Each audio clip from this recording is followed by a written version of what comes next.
Okay, good morning from Alaska. Actually, it's probably about 12:30, and as it turns out, as it frequently is here, it's dinner time. So, in other episodes, we showed you how we use the BioLite 2 camp stove, and it works really good. And I always kind of like experimenting with different, not really technologies, but ideas that are out there. So, in this episode, I'm going to show you something that I built. Just because I wanted to. Hold on, there's an airplane coming.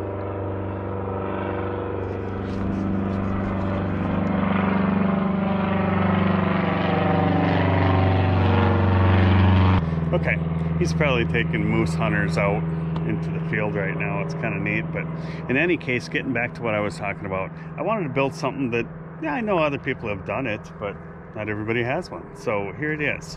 What I built is a rocket stove.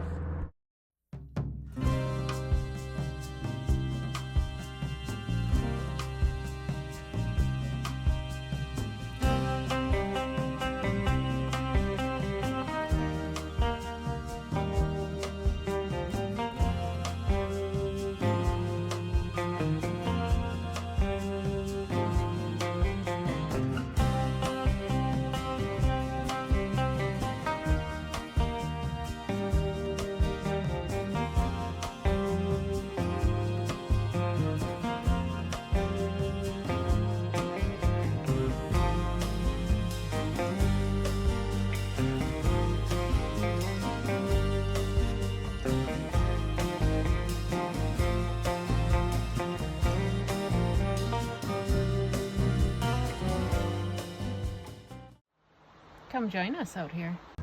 What this is, it kind of takes advantage of just how natural air movements want to go. As you know, it wants to go from, heat rises, cold sinks.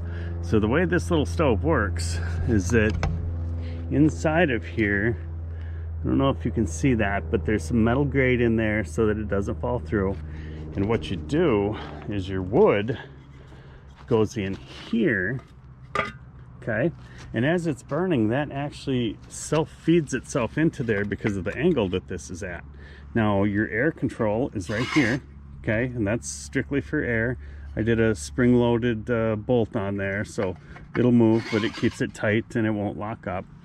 And then on the back side, I just put a little clean out on there for ashes, and actually the feet come out. They pull these pins and the feet come off to make it lighter.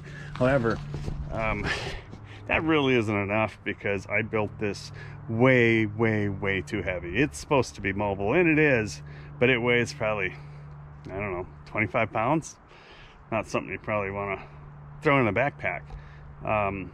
But for at home or taken along in the RV, if you don't want to use gas or something, you can do that. Now there's one other thing that I have with this. I have a top so you can cook on it right here.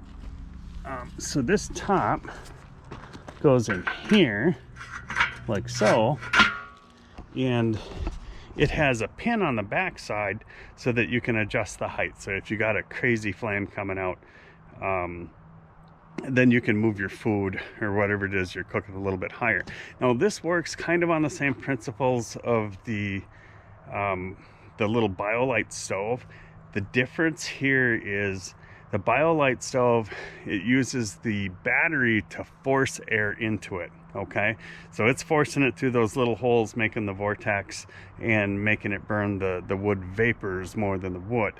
In this case, it does it naturally, okay? No batteries, but on the downside, this isn't going to charge your phone. But it does work really good, and again, it doesn't take a whole lot of wood to run it. So what I'm going to do, I'm going to get it fired up here. Hopefully you can see it, and I'm going to cook a couple of pork chops for lunch. I'm getting pretty hungry, so bear with me.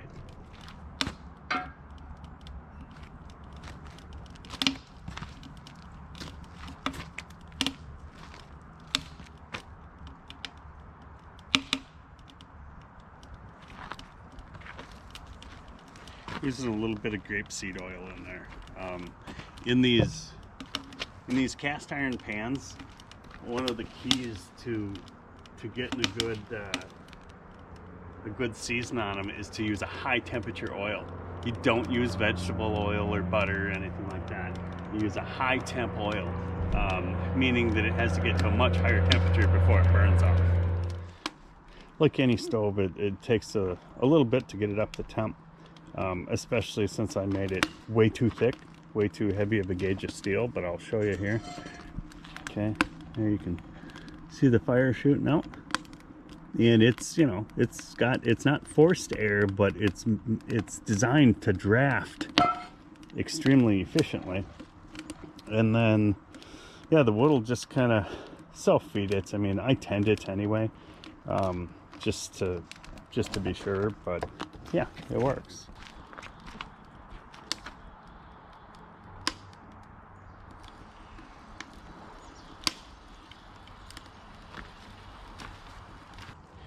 Some of you might be wondering how the cast iron does on this. I've got a couple of really nice ones in the house that I don't like putting on an open fire, just I'm worried about hurting the seasoning on them.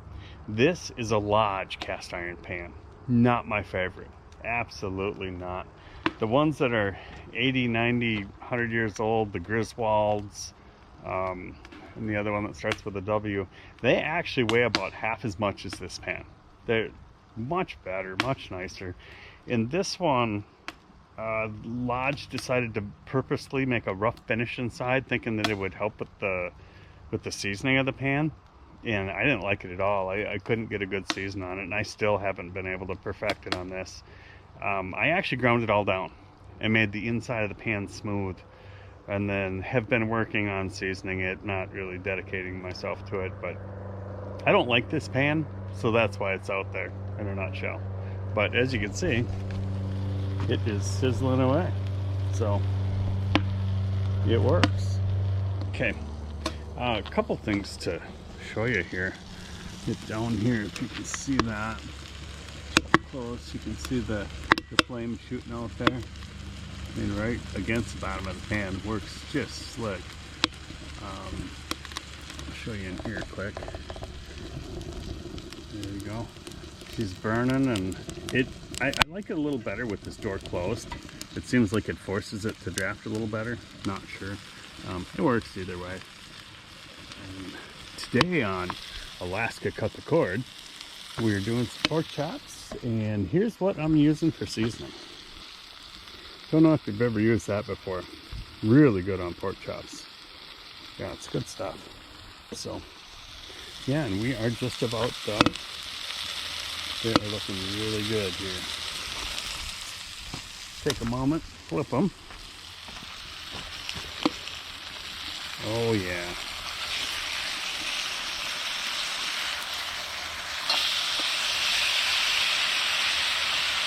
All right. Another 5 minutes here or so, and those will be done. Well, Phyllis, are you hungry? I am now that you brought that in, and it smells good. Yeah. So here's our pork chops. We are gonna load those up, and we've got some bread and some beans, and let's give her a try. Carbohydrates. Heck Here we yeah. come. Okay, so we had our delicious meal there, pork chops and stuff, but now it is the part where we got to clean the pan. And cast iron definitely has its own set of rules. You never use soap on it. You don't run it through the dishwasher. If you got some burnt on stuff, I'm going to show you the best way to clean it. So I let the pan cool. So the pan's right here. Got the rocket stove going again. She's cooking away in there. Let's set the pan back on here. Okay. And before it gets too hot, I'm going to add some water to it. Okay. Just put that in there like that. We'll let that get good and hot. And then I've got a brush here. This brush is pretty much, well, it says Lodge right on it. You don't want to get it actually. You don't want to get it too hot because these plastic bristles will melt. But we just want to warm up the pot or the pan, and we're going to scrub it out quick, and then, you know, just toss the water, put it back on the fire, get it completely dry, and then we'll put some more grapeseed oil on it, and get that seasoning going again. As soon as we start seeing some bubbles in there, it'll be warm enough to scrub out. Let's see. Not too warm yet. Because at least this way you can prevent removing, you know, a whole lot of your seasoning that's in your pan by just cleaning it out this way. And a lot of times if your meat or your pork chop or whatever is sticking in the pan, it's because the pan's not hot enough. Cast iron is hot. It cooks hot. That's how you do it. It doesn't really just simmer. And another thing they'll say is no tomato related products in cast iron. Tomato related products have a lot of acids in them, and it'll also eat off your seasoning. But I do a little bit, but only kind of like right at the end if you got to add some tomato paste or something to it. But I just don't get too crazy about it. But yeah, let's get this going. I see it's starting to steam, so it shouldn't be long now. So I scrubbed it out, and yeah, now we're just kind of letting it, we want to get all the water out of the pan, okay? Completely cook that off, get it dry before we add our oil. Because as you know, water and oil, yeah, it's not good. But funny story, first time I ever used cast iron, I was just a kid. I think I was 18, and I had never used cast iron before. Well, my dad had a really nicely seasoned cast iron pan, and some friends and I, we went out and kind of partying, you know, and I thought, hey, you know, I'll take a pan and cook up some meat out there. So we had this big old bonfire going, of course. You know, what did I do? But I put the pan directly on the fire and just scorched it to death.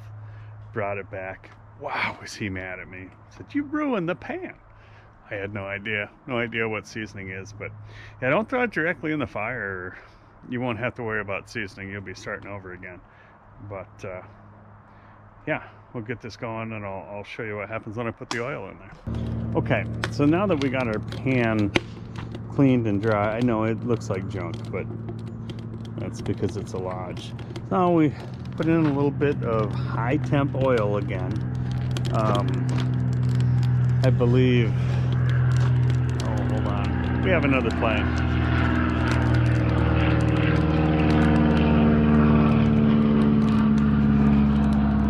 So a couple of the most common high temp oils to use are going to be grapeseed oil or flaxseed oil. There's an avocado seed oil is also another high temp one that's really good to use for the seasoning, but absolutely not vegetable oil, butter, or fat. Fat can go rancid, obviously. And yeah, so you just get her up to temp now. To where it's just about starting to smoke, and then you wipe out the excess, and there you go.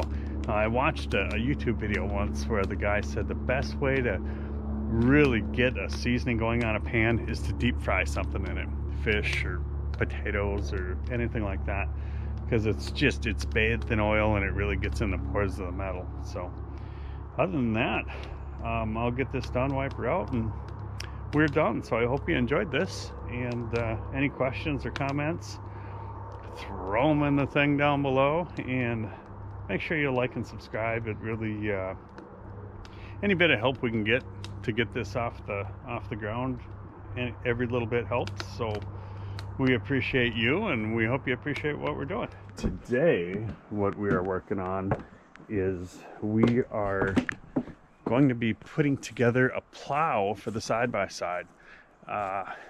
Just talking to someone last night. Last year they got 10 feet of snow here. That's a lot of snow. And honestly, even with this plow, I won't be able to deal with 10 feet of snow. That will require other means of snow removal, but this will at least kind of keep up till it gets too out of control, and then I'll bring in the cavalry. But what we got here, this is ordered it specifically for the side-by-side. That's upside down, if you can read that. That's the frame for it. This is the plow. 72 inches. It's got a nice cutting edge on it down here. It's got actual, I used to have one for our side-by-side back in Wisconsin, and I had got it for free, I think. It was like 48 inches, and I added on to the ends, made it a foot wider. It was just a pile. It was all homemade frame, all that stuff, and it worked kind of. But even after I added on to it, it was still a foot narrower than this one. And this is heavy, really, really heavy. I'm gonna have to try to get some chains, I think, for the back of the wheeler, because this plow's heavy. But I'll show you kind of the quality of it here. These are going to go down here, and they're your feet, so that when you're plowing first part of the year, you don't want to be put your gravel from your yard or from your driveway into your yard. So you put these feet down, and they kind of adjust for that. And then as the year goes by, once you get a good base in the snow, then I removed the feet altogether so I could really scrape it clean. Otherwise, if you plow with these down all winter long, every time you plow, you're going to be adding like a half inch, another half inch, a half inch. And then when spring gets here and you're ready to, it starts thawing out, it becomes just a mess. All that stuff thaws out. So, yeah, I'll do some taping here as we go.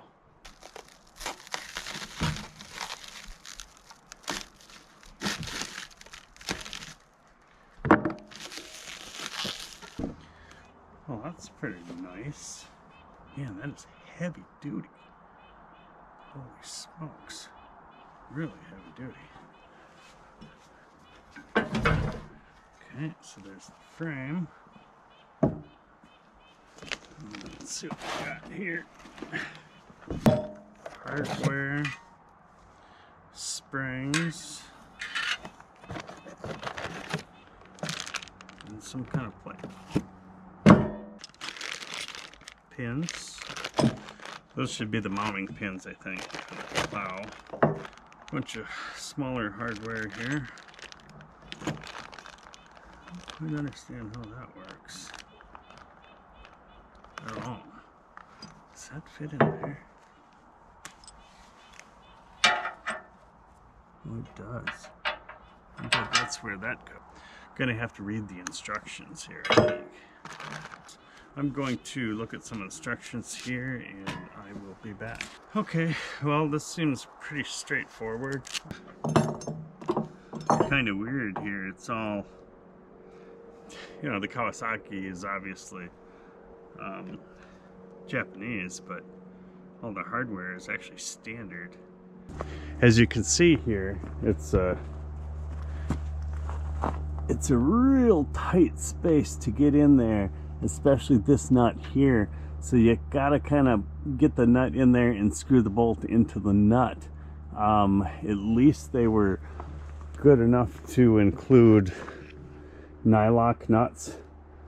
They've got nylon in the end that bites into the threads so they won't come apart, plus the back side bites in, so these should be pretty solid here. Let's see if I can actually get them in. A trick that I use for this a lot is I actually put the nut in the wrench, and because this is a flange nut with this ridge out here, you don't need a washer, and it stays in the wrench.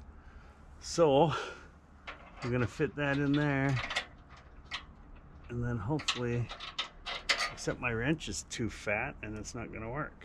Let's try it this way.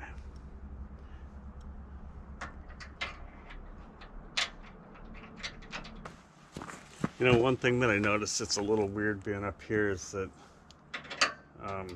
apparently I'm just getting acclimated with the temperature, because it's 20-some degrees out, and I just have a t-shirt on under the flannel. I'm okay. So definitely make this one,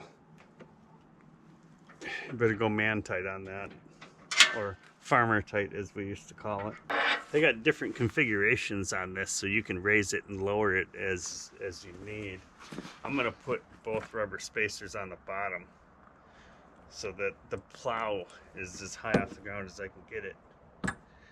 And what might make this easier, if you have trouble getting these on, heat them up. A little warm water is all it really takes. Well, so there is that side complete. Now what I'm aiming for is this right here sticks down further than this.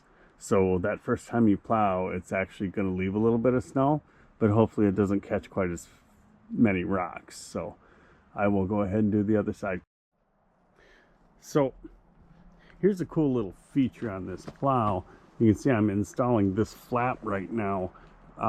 What happens is, if you didn't have that flap, you can see there's the edge of the plow steel. The snow will just come up, and then it starts going over, and it makes a mess, and you end up getting all kinds of snow in your radiator, and you get stuck. And at high speed, you can't see it all. This is flexible, and it just keeps the snow down. Now, remember I told you about that crummy plow that we had back in Wisconsin, and that didn't have one of these. And I actually would push snow till it would go over, hit the front of the wheeler, and eventually even come up the hood to the windshield. And it wasn't very effective. So yeah, I'm gonna finish tightening this down. There's about 12 more bolts to go.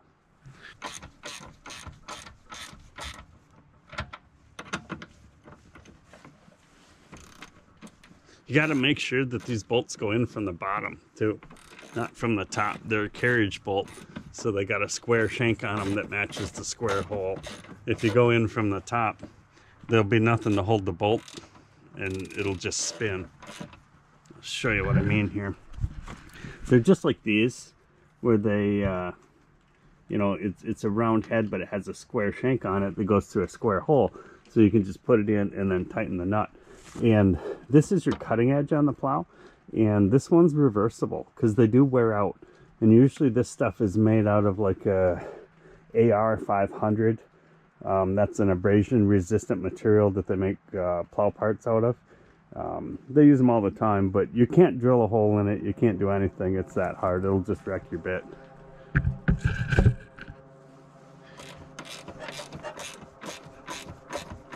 Next thing we're going to work on, we're going to figure out how this frame actually mounts to here. And it's actually, once I looked at it a bit here, it's not that difficult. I guess I don't have to do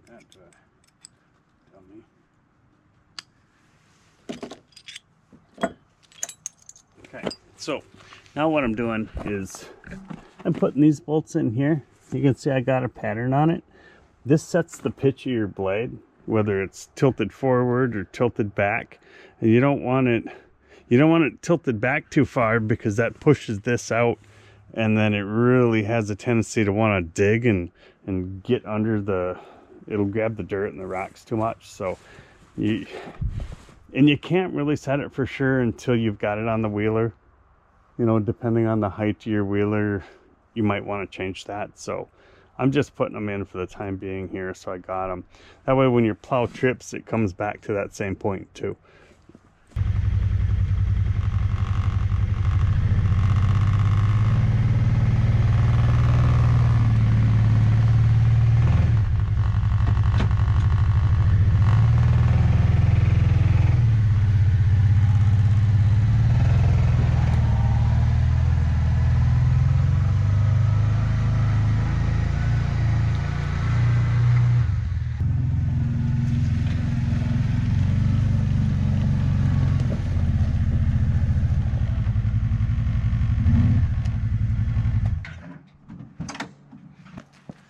Want to see something awesome?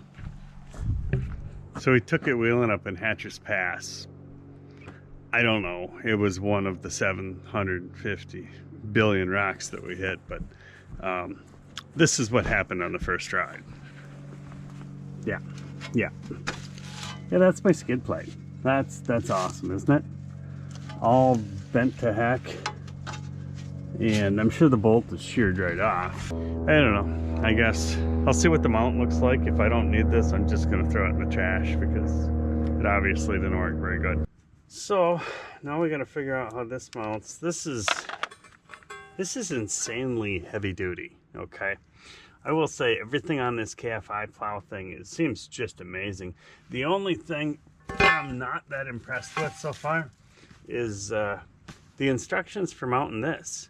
It's like somebody did it as they were going out the door and they forgot to actually give a darn about how it's supposed to go. I really don't have any idea.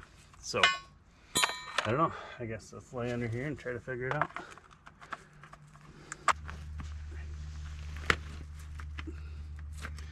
Okay.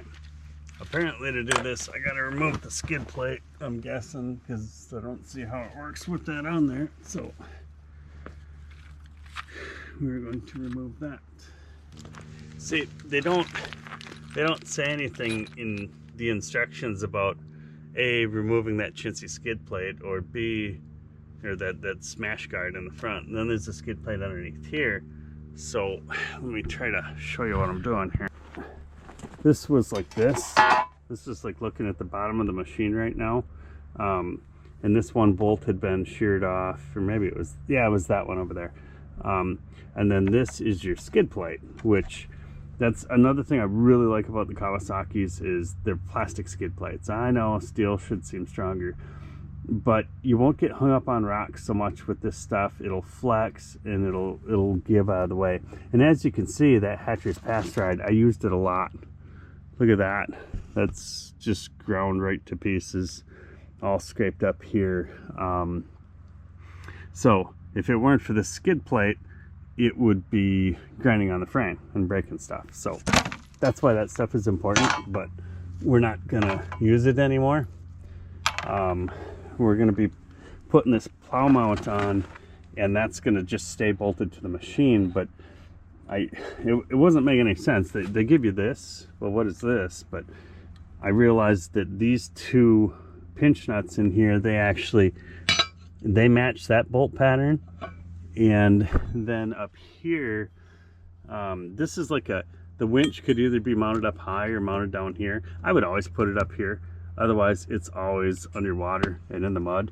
So this is gonna mount from the bottom side up in here, I guess. Yeah, that'll line up. And then your plate will mount to that. So that's what I'm gonna do now. And another nut. Yeah, this is great. Heavy.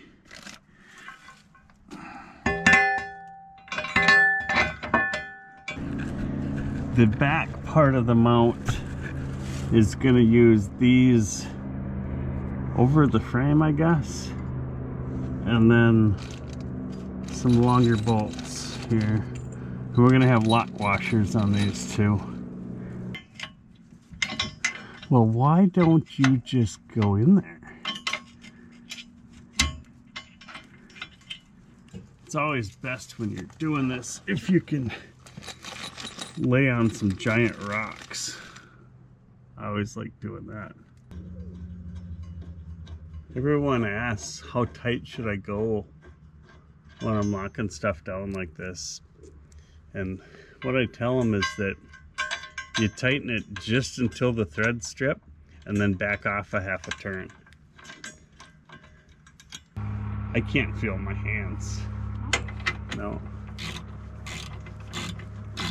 If only they made something for that, like some way to cover your hands when it was really cold out, I think. I don't.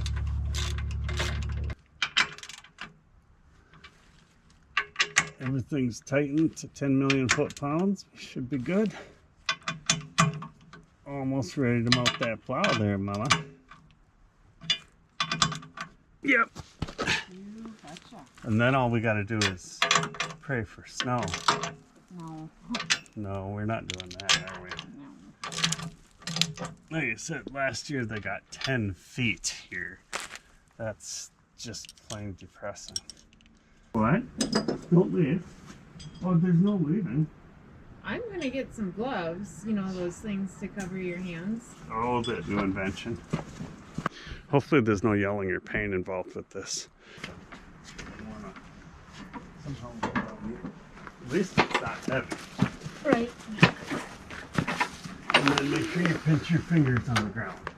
I'm planning on it. Okay. Okay, now we gotta scooch it back. Your side. Yes. Oh, that. Okay, your side. You see the hole you're going for there.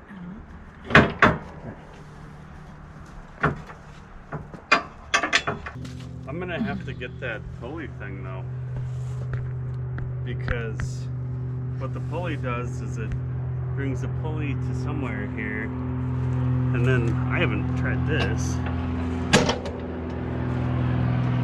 That's nice. It works really good.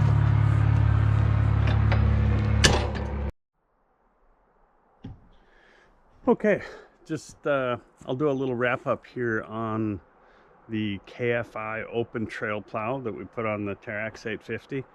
All in all, really straightforward, really well built. There's only one thing, it's an option, and they didn't sell it to me, which honestly they should have. I'll show you here. It's really heavy. Okay, it's 150 pounds at least, 200 pounds. And the way the winch pulls on it right now, it's actually bending the fairlead of the winch. So that's not going to work. But they do offer this, and I don't know if you can see here, it's a pulley that can mount in one of these three places. And then here it goes from the winch to the pulley and back up to the machine. That takes a lot of the stress off the winch and off obviously the fairlead. So I'm gonna have to stop in and get one of those ordered. Other than that, it's a success. So I'm really looking forward to using it. It lifts up really high, and ease of operation and quality of build is definitely there. Yeah, pretty excited. So definitely check them out. That's all I got. So again, this is Adam from Alaska, Cut the Cord. I appreciate you watching. We really do. We put a lot of effort into this stuff. It's not easy, a lot of effort and expense. So I guess the goal is just so you can kind of see how we're doing things here in Alaska. And if you don't know about some of this stuff, I'll show you. Or if you got questions, comments, you know, throw them in the bottom there, and I'll respond to them. So, all right. Thank you much. Love you. Bye.